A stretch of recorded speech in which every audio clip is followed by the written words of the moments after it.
criminal de Irán. Venimos a nuestras cosas, está en línea Pablo Trueba, secretario general del CIMAPE. Han presentado un amparo contra la reforma laboral cuestionando 3 puntos que consideran centrales. Pablo, buen día, ¿cómo estás? Buen día, José Luis, ¿cómo estás? Bien, bien. ¿Qué es lo que están planteando ustedes ante la justicia federal? Bueno, primero, el principal caso es que a nosotros nos excluyen de la ley de contrato de trabajo, nos mandan a la ley de navegación pura y exclusivamente. Con esto no quiero decir que nunca se aplicó. La ley de navegación es una de las que se aplica al régimen del personal embarcado, ¿no? Esa ley es del año 73, gobierno de la NUCE, que nos lleva también a una ley anterior que es del año 67, gobierno de Onganía. Tiene que ver con el comportamiento. No te olvides que en esa época se hablaba de ELMA, YPF de flota. La pesca era muy incipiente en su momento, no era una pesca industrial como es hoy. Las leyes laborales que se aplicaban al personal embarcado se empezaron a regir fuertemente cuando salió la ley de contrato de trabajo en el año 74, de los cuales todos los convenios salen del año siguiente, en el 75. Entonces, de esa ley nos excluyeron. Ese es el punto, uno de los principales puntos que estamos discutiendo dentro de la mirada del 14I de la Constitución. Fíjese, claro, que todo el trabajo en toda su forma va a ser protegido por las leyes. Bueno, a nosotros nos sacaron la ley principal. Y te doy un ejemplo muy importante que nos pasó hace muy poco con un tripulante de 20 años de antigüedad en un barco. Le dio una parálisis cerebral, ¿sí? Si no fuera por la ley de contrato de trabajo, al hombre no teníamos cómo encauzarlo para que mientras se recupere pudiese cobrar un mango. Entonces esa misma ley, en su artículo 208, lo habilita que mientras se recupere pueda cobrar un salario. Y aparte, en caso de que no quede bien, que gracias a Dios se está recuperando bastante bien, en el artículo 212 de esa ley de contrato de trabajo le permitiría, si un médico dice este hombre no puede navegar más, jubilarse. Hoy están parados en nada porque esa ley ya no está. Nos mandan a la ley de navegación que nada dice eso. Ese es un problema clarito que tenemos con la ley. Otro de los puntos que tenemos es el tema de las convenciones colectivas. Vos sabés que la ultraactividad de los convenios decía que cuando un convenio se vence, mientras no haya uno nuevo, sigue rigiendo el viejo. Ahora eso se pierde. Si vos, dentro de un año, porque esta ley al promulgarse le da vigencia nuevamente a los convenios por un año, amén que yo ya hacía un tiempo vengo trabajando en la reforma de un convenio nuevo, pero fuera de eso, si no hay una posibilidad de que las cámaras no quieran negociar un nuevo convenio colectivo de trabajo, este mismo se cae. ¿Qué regiría? El contrato de ajuste. Dejaría mano a mano al empleador con el empleado para discutir las cuestiones salariales con un contrato de ajuste. Lógico que en esa relación el poder siempre está del lado del empleador. Entonces, los convenios colectivos de trabajo junto con los gremios y las cámaras empresariales llevaban un manto de equilibrio, un manto donde había una regla que es pareja para todos. Después habrá distorsiones como en todos lados, algunos acordarán otra cosa, pero siempre con una base de un convenio colectivo. Hoy es al revés. Hoy cualquier acuerdo inferior vale más que una regla superior. Eso nos parece el otro problema. Y también, como último punto, el derecho a huelga, que nos limita la posibilidad de podernos reunir en la asamblea, si tenemos que dar una medida de acción directa. Si bien nosotros hace tiempo venimos trabajando de otra manera más ordenada, o sea, vamos directamente a los barcos a charlar con la gente. Si el conflicto es una empresa donde tiene varios barcos, nos reunimos en la empresa con el dueño. Si el conflicto comienza a generarse, nos reunimos en el gremio a charlar con la gente. Siempre tratamos de hacerlo de una manera más ordenada, ¿no? Pero más allá de eso, la limitación clara está en que vos tenés que ponerlo, pusieron no de un dato esencial, sino en otro estado, de que vos tenés que garantizarle el 50% del funcionamiento del establecimiento, o sea, no tendrías un derecho a protestar. Esas son 3 cuestiones que a nosotros nos parece totalmente inconstitucional, a menos que creo, en lo personal, que la ley fue fuera del consenso. Jamás nos consultaron a los gremios, sí se reunieron con un par de empresarios, no digo todos, con una influencia para que nos sacaran al personal embarcado de la ley de contrato de trabajo. Ahora, que no se olviden estos empresarios. Yo la semana pasada estuve en un foro en Puerto Madryn, que estuvimos con el capitán Frías y con el secretario general del Siconara, exponiendo frente a 700 empresarios de la pesca. No hemos estado exponiendo este tema en la CGT o en otros gremios que, bueno, los últimos somos todos gremialistas. No, lo hemos puesto frente. Esto es una locura. Y ojo que este gobierno, ya obvio que va por los sindicatos, pero también va a ir por los empresarios, más por los empresarios de la pesca, por las últimas declaraciones de Sturzenegger, que dijo clarito, con mucha falta de desconocimiento de la situación, dijo, yo sigo creciendo que los empresarios de la pesca compran barcos y le regalan los permisos de pesca y no pagan nada al Estado. Un grado digamos, de desconocimiento total. Pero bueno, eso es lo que nos toca vivir a todos hoy. Sí, la verdad que lo de Sturzenegger con el tema de la pesca es absolutamente incomprensible y aparece él como blindado en esa posición. Es como que además tiene una obsesión de carácter personal. La verdad que es un tipo que tiene aristas interesantes, ¿no? Es decir, hoy tuiteó hablando de que la ley corrige algo que ha sido siempre un problema muy serio, que es que en un juicio laboral los peritos se llevan un pedazote del acuerdo o del fallo en función del monto que determinaron y no en función ni del fallo ni del monto real del acuerdo, lo cual me parece bien.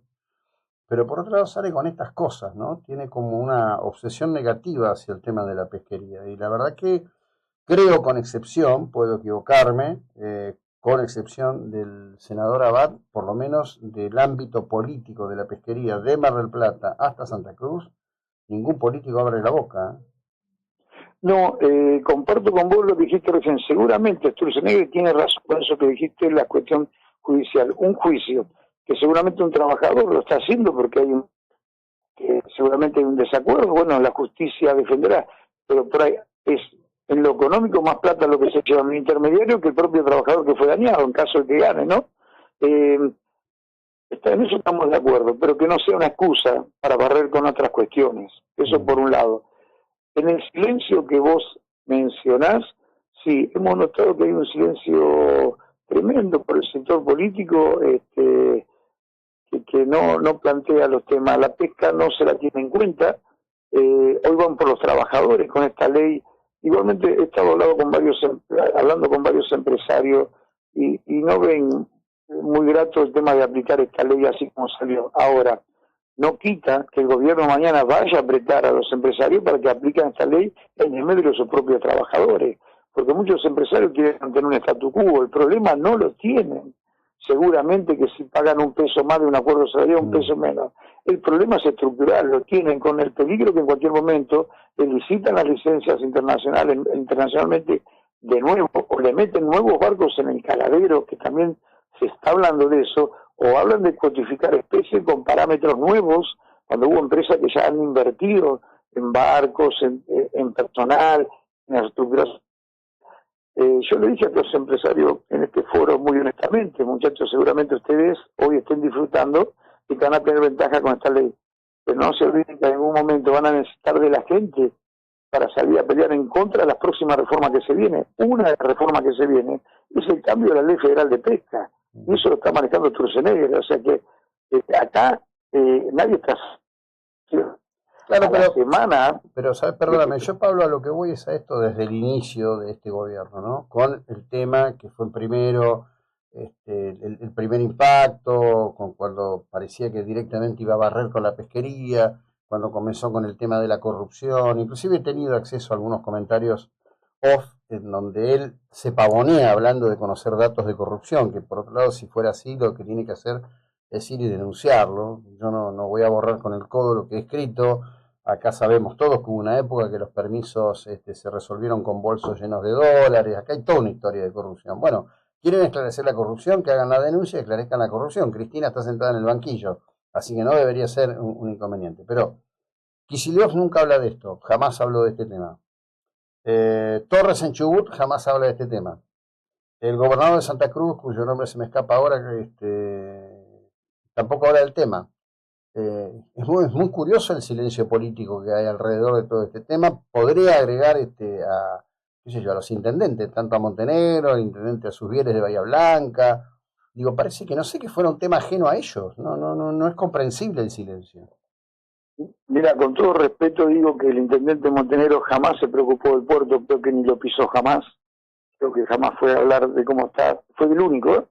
Porque de todo lo que estuvieron anteriormente, sean del partido que fueran, siempre tuvieron una mirada hacia el puerto.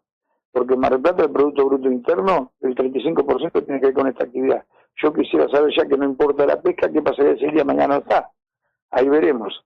Pero, como bien decís vos, ¿sabés por qué? Porque le interesa lo inmediato. Acá sé para que esta ley de reforma laboral existieran, los votos de los senadores estuvo por orden de los gobernadores porque se repartieron lo que es el impuesto a las ganancias. Y vos sabés muy bien, Jacobo, que el impuesto a las ganancias, su mayoría, sale de los trabajadores. O sea, hicieron una ley para cagar a los trabajadores, perdón la palabra, para repartir las propias impuestos, o sea, apoyaron los gobernadores por el propio impuesto a las ganancias que le sacaban, parecía demasiado injusto. No hacía falta una reforma como esta, no hacía falta, hay problemas mucho más importantes, ¿sí? Pero parecía que vender un título. Argentina logró su reforma laboral, cuando en realidad son 3 leyes las que se reforman. Modernización laboral, me mandan a una ley de hace 60 años a mí, y me saca la más moderna, porque la ley de contrato de trabajo, hay que decirlo, vos sabés que salió en el año 74, ¿sí? Por el doctor Centeno, que era de Mar del Plata. En el año 76 la modifica Videla, en el año 83 la modifica el doctor Alfonsín, Menem la modifica en su gobierno, Kirchner la modifica en su gobierno, Macri le hace una modificación, y ahora sí, esto también es una modificación. O sea, es una ley de hace 50 años que tuvo montones de modificaciones. La ley de navegación, a la que nos mandan todo el personal marcado, jamás tuvo una modificación, y es del año 73 y del gobierno de Lanuse. La ley de Onganía, del año 67, jamás tuvo una modificación. Entonces, me parece que es un poco verso, fue más una influencia de un sector empresarial que llegó a Bullrich. Qué lástima que no hayan usado esa influencia para poder llegar a un poder, para decirle, che, basta de tirarse contra nosotros, somos un sector productivo, no atractivo, denos una mano con el tema de las retenciones, que es el problema de fondo que tienen los empresarios. Vos te querés, vuelvo a repetir, que porque discutí con Pablo si un peso más, un peso menos, no, si tarde o temprano todos nos ponemos de acuerdo. El problema es netamente comercial, es de exportación, los impuestos que se carga, una vez lo explicó ayer Fortunato, que hizo un muy buen trabajo explicando la cantidad de impuestos que se paga, más los impuestos que pagan los trabajadores, impuestos a las ganancias. Entonces, ¿qué más le quieren sacar a la pesca? La verdad que no lo sé, es un gran interrogante.